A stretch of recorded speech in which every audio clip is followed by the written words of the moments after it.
Cage wants to get out of here. Get out of here. Get out of here. So welcome back to another episode of Lucas, Tigers, and Bronzo Mine. And, Cage just say, I want to get out of here. Where's he going? Where is he going? You guys might have seen he was wearing a Bleecker trading hat. So tonight, Tuesday, there's going to be a trade night at Bleecker. Cage will be in attendance. A few people from our audience have already reached out about also coming. So really excited for a lot of you guys out there to meet Cage for the first time, the 10th time. And guys, it's really simple. You know, we've gotten, I didn't expect this, but we got a lot of questions about, you know, how do I go to the Bleecker events? It's really simple. Send them a DM on Instagram. You could RSVP. And honestly, I would reach out to them on DM and say, hey guys, like I'm in the tri-state area. I'm in New York. I'm in Jersey, Connecticut. Can you guys put me on the list for future events? And that way they'll keep you up to date, let you guys know what's going on. I expect tonight, Cage, to be popping because people are going to be moving inventory. They're gearing up for national. So I brought some stuff. Right there. I brought some stuff to actually move. I brought some stuff to trade. People want to trade. You know, I brought some trade stuff. I also brought some museum stuff, some show off stuff, some, you know, fun stuff. If you're going to make the trip out to, you know, Bleecker for a trade night, you might as well, you know, see some stuff you might not otherwise see, which is pretty cool. Plus, I'm going to try to get like a poker game going tonight. That could be fun, right? You know, I'm not really a big poker player, but that could be a really fun thing. I brought some cigars, you know, like, well, you know, we'll get the vibe. You know, this is my third trade night already here with Bleecker. You know, from the conversations we've had kind of behind the scenes with their team, I'm pretty excited for the future, man. So like you just mentioned, poker night. It's going to be fun to turn Bleecker into kind of the staple. You know, if you're passing through New York, you have a layover, you could pop in. It's 30, 40 minutes away from JFK. So you could pop in, you could make stops. I'm excited for it to become the staple of New York City in terms of trading cards. You know what's cool, man? We talked about this while we were home, right? We were doing this during COVID. We were stuck home, you know. We actually asked this question like a million times. What's going to happen? What's going to happen when you're able to take the top off, right? What's going to happen when you're able to like, you know, come back out of your shell, right? Are people going to go away? Are people not going to be sitting in front of their computers on eBay? Like, what are you going to do? Well, a place like Bleecker, which the city hasn't had a card place, you know, hasn't had a shop in a long time. You know, it's a cool place. It's a cool place, you know, to hang out. It's a cool place to go. We got trade nights. I'm sure we're going to have plenty of other events, you know, going forward as well. So it's like an extension of the hobby, right? Like it's not just, oh, let's sit in front of, you know, now you get to like the cards you were buying there. Let's trade them, you know, let's meet the people. That's the coolest part for me, right? It's that interaction with people, that whole like, yeah, it's me. You know, yeah, it's me. And what's your name? You know, which one are you? Oh, yeah, we talked about this, and that. Like, that's really cool because we've all kind of been, you know, stuck under a rock for a year and a half. So I'm thankful. Cage, I didn't tell you this, but yeah. I used to host a poker night. So, like, with our soccer buddies, every Thursday night during NFL season. What's Thursday nights during NFL season? Thursday night football. Thursday night football. Mm-hmm. And we would have poker night. We would smoke stogies, drink beers, play poker. It was $20 buy-in, 6-7 guys. It was the most fun. It was all of our soccer buddies, and it brought us together. So I'm really excited for the direction of poker nights. Cage, little Molly's game, huh? You ran a little Andrews game. Nice, good stuff. It was fun, man. I got to be honest. When you talked about that, it brought back memories. But let's get into the show, Cage. Yeah, I have a few topics. Mm-hmm. Obviously, Suns play the Bucks tonight. I'm going to talk a little bit about that, but I want to ask you something. So, like, I'm actually going to dovetail into my play. I realize this. Giannis is still associated with the young guys. You know, Giannis is still in that category of Luka, Trey. He's like the next generation up. But I want to ask you, rate these guys in order for me. Durant, Kawhi, Curry. Like, if I were a GM and I was drafting a team, who would I take 1, 2, 3 in their primes or right now? If their career ended now, who? Oh, okay. That's their legacy. That's a better way of doing it. So you said Durant, Kawhi, and Curry. I am going to say, oh man, legacy. I'm going Curry first, legacy. Kawhi second, legacy. Durant third, legacy. Is that bad? I feel like the internet's trying to make fetch happen with Durant. Like, I see a lot of memes and graphics all over the internet of like he's the best scorer of all time, which is just blatantly not true. Can I tell you why I think, you know, why if Giannis wins tonight, why Giannis can be very close to moving ahead of Durant on that list, right? Of course. Well, Steph built the team, right? Yeah, sure, they had Draymond and Clay around them, but Steph was the star, and it was not if you can't beat him, join him. It was not, quote unquote, a super team, right? Kawhi won twice, right? And, if you want to say he had some players with him in San Antonio, sure, it wasn't exactly a super team. That San Antonio team was a dynasty. But then when he won in Toronto, I mean, what's the super team there? Van Vliet? I mean, like, what's the super team, right? And if Giannis wins, I don't think anybody in the world can make an argument that the Bucks are a super team that won a championship. Durant's never won it without being on a super team. You could even argue, I mean, look, Kyrie was a Cleveland draft pick.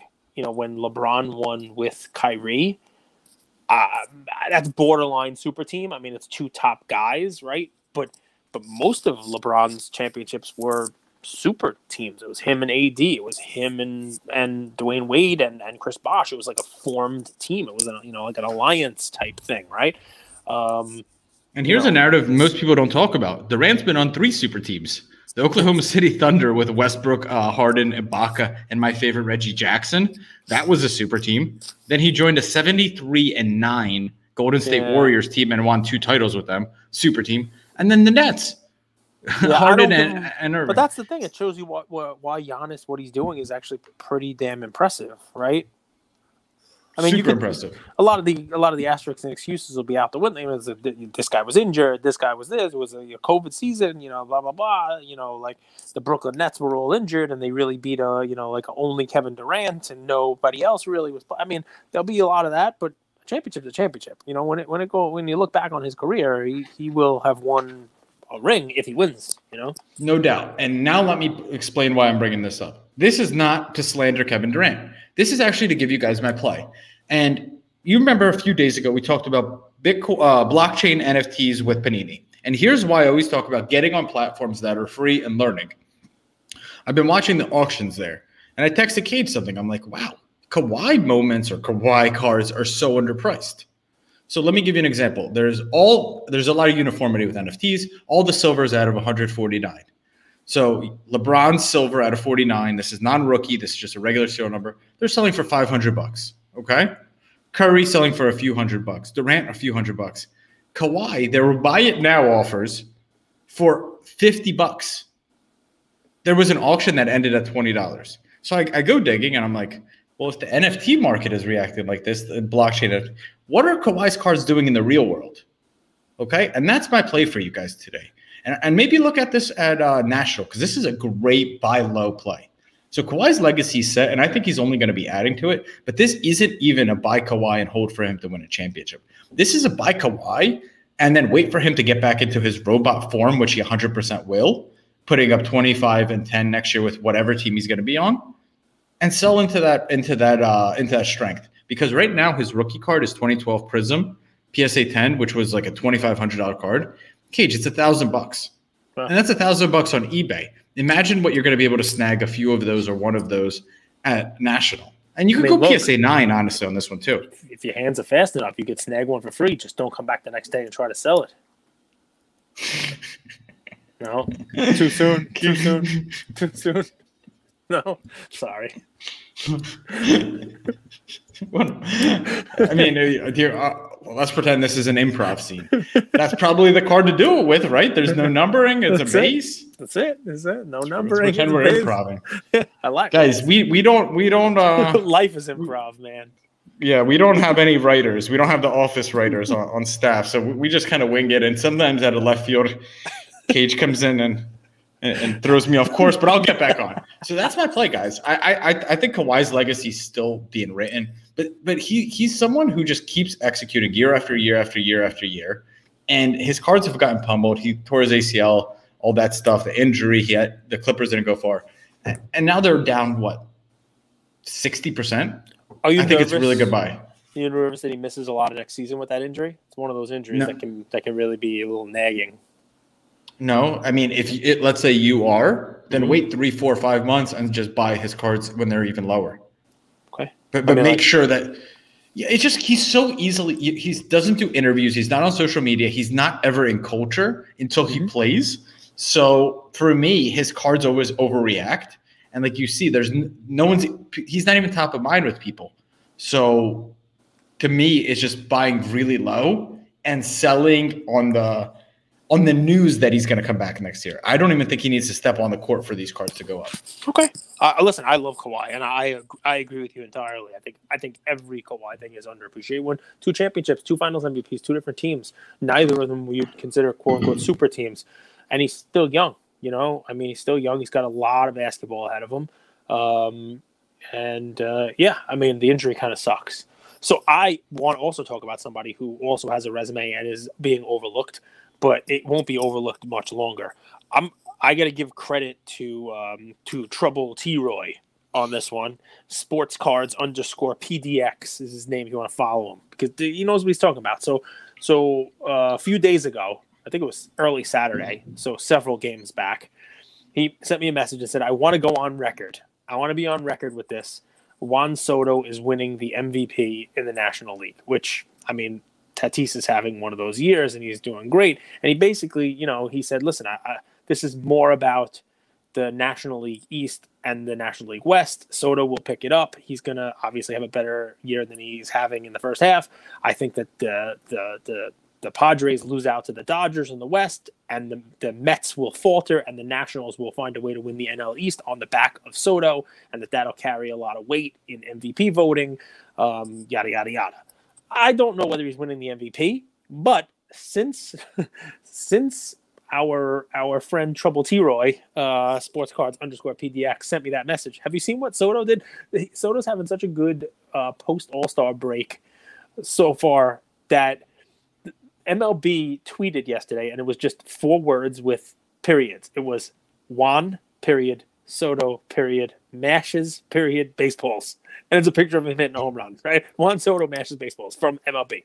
So Soto had 11 home runs on the season heading into the All-Star break, and then he had a really good home run derby, which normally I would say throws people off. I mean, I didn't see Shohei hit a home run, so far, and I still have my prediction that he doesn't hit more than 15, because most people who have as much as he had going into it don't hit more than 15. So we'll see. But Soto had 11 heading into the break. He's almost hit half that, so he's had 5. By the way, Cage got a lot of backlash for that comment. So all you guys out there, keep that same energy when Shohei doesn't hit the 15. Listen, we'll see. Shohei, but you said Shohei. I support my co-host. Everybody loves. I support my co-host. I could be wrong. I just gave numbers. I give when it happens. 80% of the time, when someone's hit that many at the All-Star break, they don't hit more than 15, and the average was 15.8. So I'm just giving you data. That doesn't mean. I mean, Shohei could be having one of the seasons for the ages here, and he could do great things, and he can hit another 35 home runs, and everybody who has his cards, they'll finally maybe be worth what you guys all paid for him. But I mean, that's why I get the fire, man. That's why I get the venom. As a matter of fact, I'll get back to Soto in a second, but I'm going to do some fun stuff at the National. Me and Andrew will do some fun stuff at the National. It's going to be like Pokemon Go. It's going to be like Andrew Go. It's going to be like, I'm going to have people like, if you find Andrew, like call him in San Diego, or like, where's Waldo? You find Andrew, send me a picture of you and Andrew together, and then I'll find you. I'm going to give you I'm bringing like 10 Shohei rookie cards. I'm just going to be giving out Shoheis. I'm just going to give out some cards to people. And we're going to be like, take a picture with Andrew, find Andrew. It's like, I'm telling you, like, you played that game, right? Where in the world is Carmen San Diego? We're going to do that. We're going to do that with Andrew. I played Pokemon Go. I went around town with my iPhone. That's it. It's sort of like that. So I'm gonna post it in our group. Anybody who's going to National and hasn't let us know yet, let us know. We'll get you in. We're gonna do a special Luca Nation group that's just gonna be around for the National. We're gonna, we'll be able to talk to each other, play some events, maybe go, smoke a cigar. I'll bring some. My pal Reckless Cards. We're gonna smoke a cigar together. So yeah. What kind of cigars do you like, Cage? It doesn't matter. When I don't have to breathe on my children and then tell me I stink, I'll smoke whatever you put in front of me. It's all good. I'm a cigar guy. I'll smoke. What kind do I like? If I'm really being called out on it, I will non-Cuban. I will take a Padron Anniversary. So either a 1926 or 1964. I brought one of them tonight with me to smoke at Bleecker. We'll see whether or not we have an opportunity to do that. Back to Juan Soto, right? 5 home runs in the 4 games since the break, right? He had, I mean, a lot of people had lopsided numbers because the Nationals, it was 24-8 loss to the Padres back on July 16th before going deep again with a solo shot in Sunday's victory, right?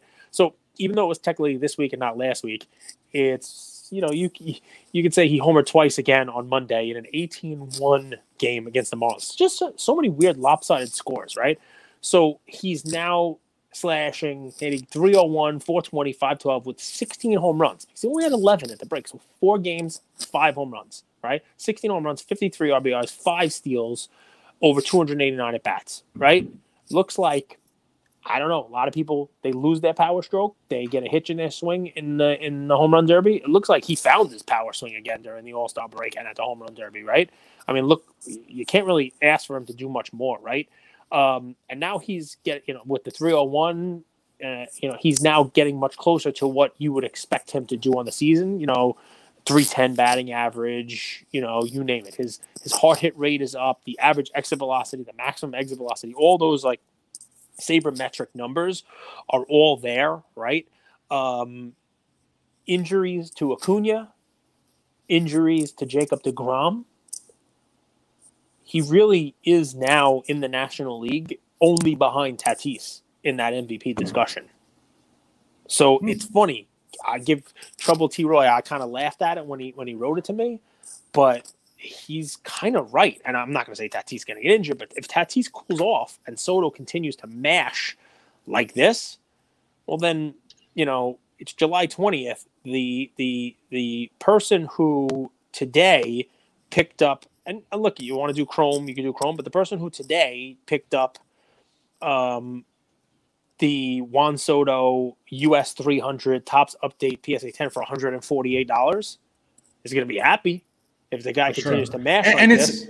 And Cage, it's not necessarily that even he has to win MVP. I think if you were to poll baseball, kind of average baseball fans, you would think Vlad Guerrero, Tatis are having the best season. No one's even talked about Soto. That's right.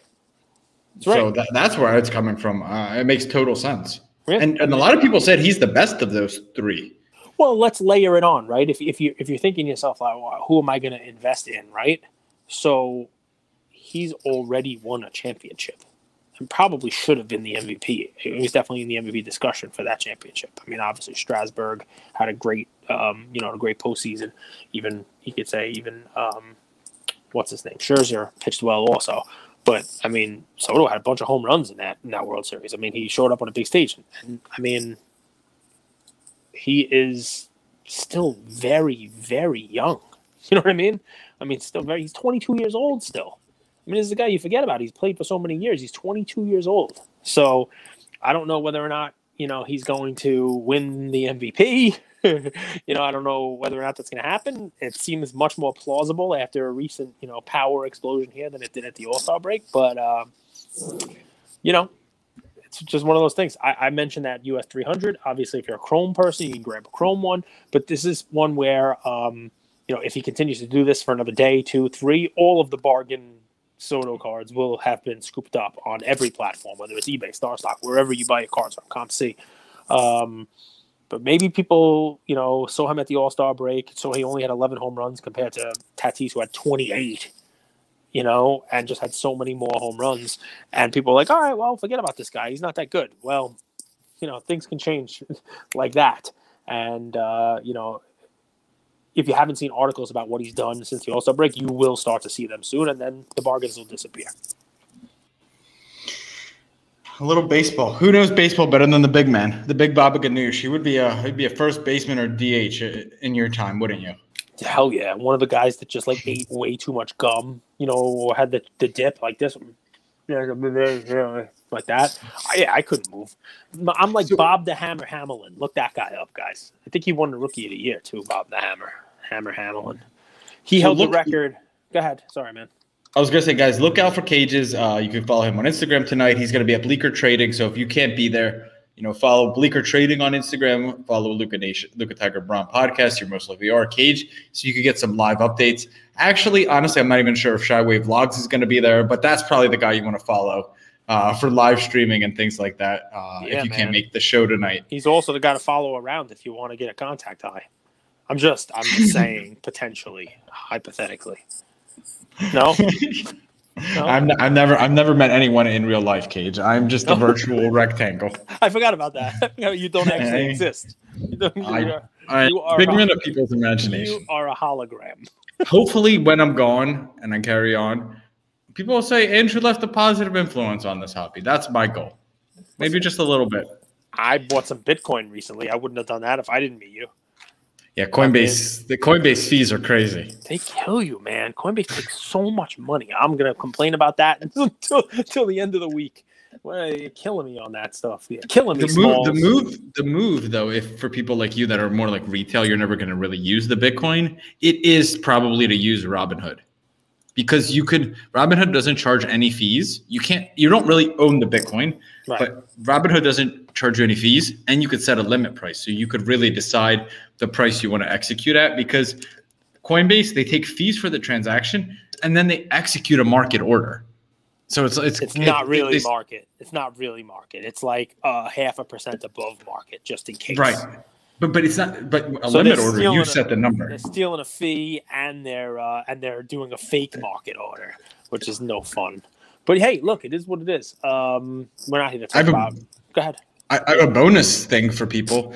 As you guys watch this Game 6 of the finals, and if you go back and look at like just amazing scores, amazing feats by scores, you hear of all these amazing players. Like you hear Durant, you hear Wilt, Kobe, Jordan. One guy's name who is brought up sometimes, you see him in graphics, but not talked about enough. Do you know who I'm talking about? Shot over 90% from the free throw line, shooting granny style, underhand. Rick Barry.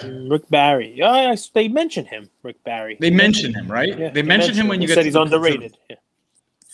Look into Rick Barry's career. So I'm not going to make him an official play because honestly, no one even knows who Rick Barry is. But if you go and look at this guy's stats and look into this guy's history, this guy was a problem. He was good, man. He was really, really good. So someone to look out for. Guys, a lot of you have DM'd us about Cage's take on NFTs. Gary came out very vocal about NFTs. We've had a huge group. Did you see the group discussion about NFTs today? Yep. I was going to talk about that today, but we'll save that topic for tomorrow, okay? Sure. Because you have to go to Bleecker, brother. Yeah, that's all right. I saw a funny poll on Twitter. Nice. Let's hear it. What is it? Would you rather be the richest person in the world, the best athlete in the world, the smartest person in the world, or the sexiest person in the world? Okay. I think I want to be the richest because I'm already all the other ones. I'm already a great athlete, very sexy. So, I already have the other ones. I just want the money now because that's really got me nowhere. I mean, I'm this athletic, sexy guy, but I haven't really gotten paid for any of that. So, but it took you to meet Andrew to monetize it, and that's a show. What? Which one do you play? Which one do you pick? Which one do you pick? Best athlete.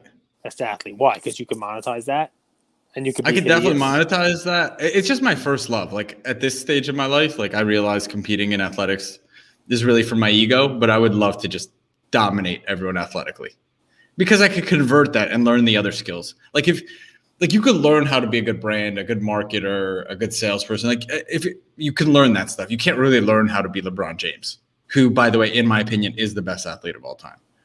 It's just saying he just doesn't like how to play basketball and learn how to be better and shoot a jump shot. What do you think of Space Jam? Did you watch it? I did. It was not as bad as I thought it was going to be.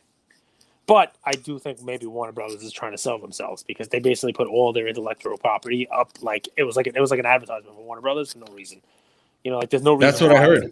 The basketball court should have the Clockwork Orange guys next to a flying monkey, next to the Pennywise from It. I mean, like why? King Kong fist bumping the Iron Giant. Why? It's just okay. They used the movie as like the guerrilla marketing, kind of like a billboard. Yeah, pretty much. It was like, look at all the things we own. If somebody wants to buy us now, somebody have a SPAC. Somebody have a SPAC with a few billion sitting there. Hey, A-Rod, you want to buy Warner Brothers? Look what you get. You get Clockwork Orange. You get Wizard of Oz.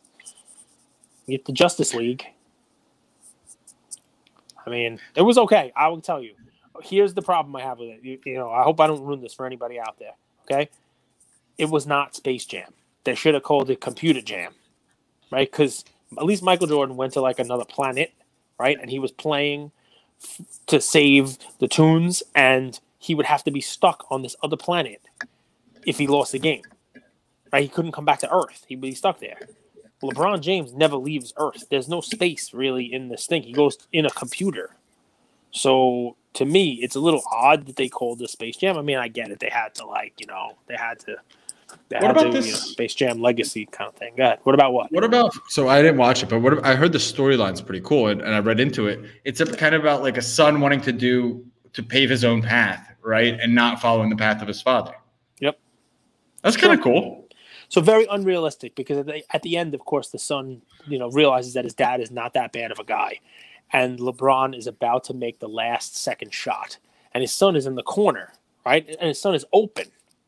And LeBron is being defended like pretty badly by the goon squad. And we all know that if it were true to life, he would kick it out to Danny Green. I mean, his son. But instead, he takes the last shot. So obviously, it's Hollywood. It's Hollywood. He would have found Danny Green in the crowd next to King Kong and the Iron Giant or whoever it is, and Danny Green would have taken the last second shot. No, too much. Sorry. I think no. I think this is. So I'm sitting here thinking, like, are we adding value? Like, I have this. As we do any of the interviews episodes, I'm always thinking of the audience. Like, is the audience benefiting from this?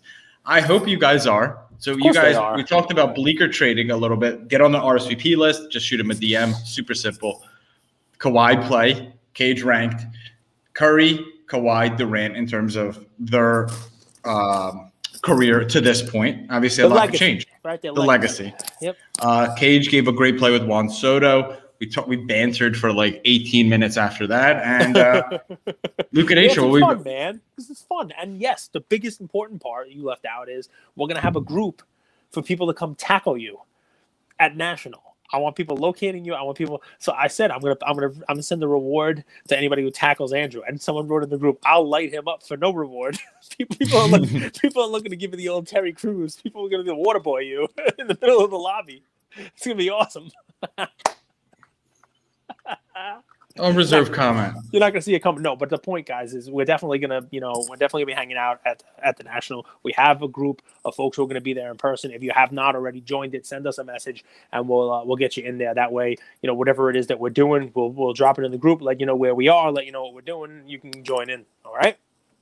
If I Heisman stiff arm, it's not personal. It's a reaction. It's a reaction. It's instinctual. Love you, Luca Nation. We'll be back tomorrow.